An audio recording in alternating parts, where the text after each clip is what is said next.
유니온 신학대학 교수 존 브라이트는 그의 책 하나님의 나라에서 이렇게 말합니다.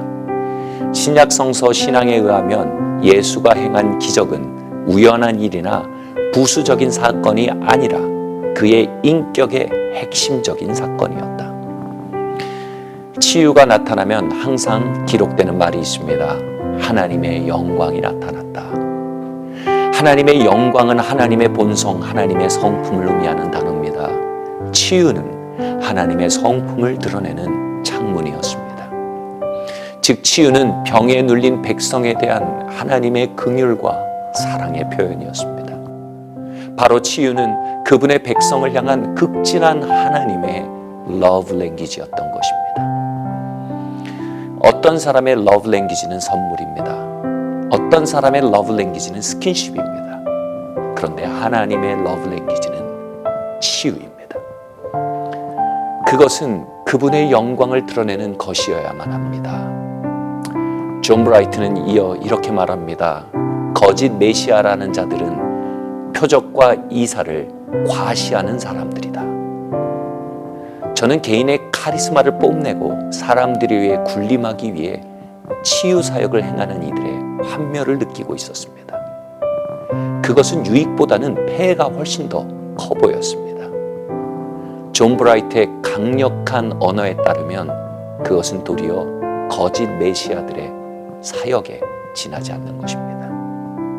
참된 치유 사역은 하나님의 사랑과 긍휼을 드러내는 그분의 러브 랭귀지로서의 사역입니다. 어느 날 한 집회에서 강사 목사님이 치유를 위해 성도들을 초청했습니다. 저는 거부감을 느끼며 생각했습니다. 아니 왜 잘 은혜를 끼치시다가 치유 사역으로 빠지시는가? 그런데 한 아버지가 자신의 아이를 안고 나왔습니다.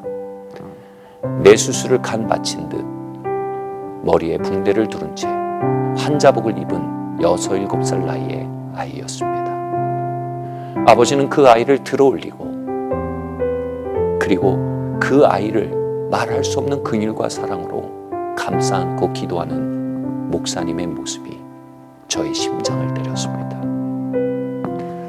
그 아버지의 간절함과 그 아이를 향한 하나님 아버지의 깨어진 마음이 그 공간에 마구 부어져 나타나고 있었기 때문입니다. 그 순간 제 마음에 하나님께서 이렇게 말씀하신 듯 했습니다. 얘야, 나는 질병에 묶인 자들을 풀어주기 원한단다. 나는 그들을 긍휼히 여기고 그 긍휼을 너희들을 통해 이 땅에 나타내기를 원한다. 저는 그 순간 마음으로 회개했습니다. 하나님, 몇몇 사람들을 보고 당신의 치유를 오해해 왔습니다. 이제 우리를 통해 당신의 사랑을, 긍휼을 이 땅에 나타내 주십시오.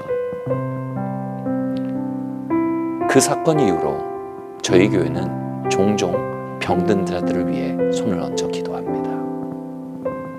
한 부부가 아기를 데리고 교회에 출석하기 시작했습니다.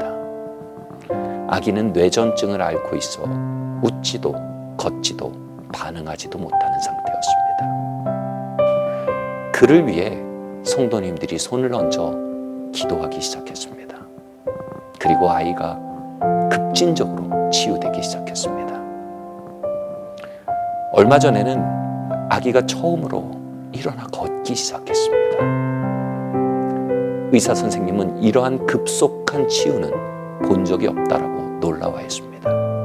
그리고 그 아이의 사례는 주변 부모님들에게 놀라운 희망을 주고 있습니다. 그 아이가 일어나 걷는 영상을 보며 부모님들도 울고 온 성들도 함께 울었습니다. 하나님의 사랑과 긍휼이 온 교회에 가득히 차올랐습니다. 저는 오래간 치유를 오해하고 있었습니다. 그 오해는 오래간 그러한 가정들을 향한 하나님의 긍휼과 기적을 갈아먹고 있던 장애물이었습니다. 정말 죄송하고 마음이 아팠습니다. 오늘도 치유는 하나님의 러브 랭귀지입니다.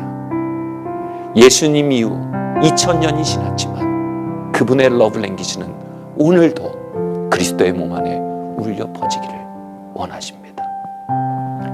겸손히 그분의 사랑을 이 세대에 드러내는 그분의 제자들이 일어나기를 기도하는 마음입니다. 주님, 오늘도 당신의 사랑으로 우리를 치료하여